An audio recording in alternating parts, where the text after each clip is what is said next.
કેમ છો મિત્રો? તો અમે આજે ટ્રાય કરી રહ્યા છે ગાર્ડનિંગ. ગાર્ડનિંગનો બિલકુલ અમને અનુભવ નથી, એટલે સૌથી પહેલાં એકદમ સરળ વસ્તુથી શરૂઆત કરીએ છીએ.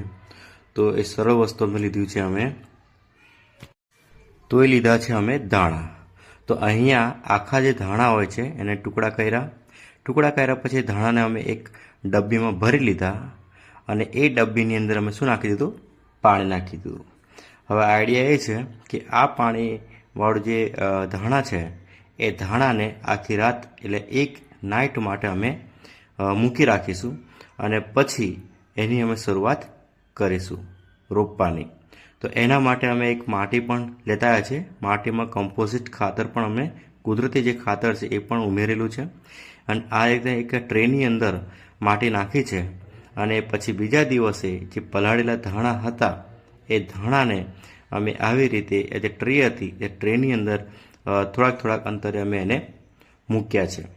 અહીંયા આપણને ગાર્ડનિંગનો બિલકુલ અનુભવ નથી, પણ તમે જાણો છો તેમ કે ગાર્ડનિંગ કરવું જોઈએ અને એક કુદરતી જે ખોરાક હોય છે તે આપણને મળતો હોવો જોઈએ. તો અહીંયા ઉપરથી માટી નાખી દીધી અને પછી એને અમે પાણી છાંટી દીધું છે.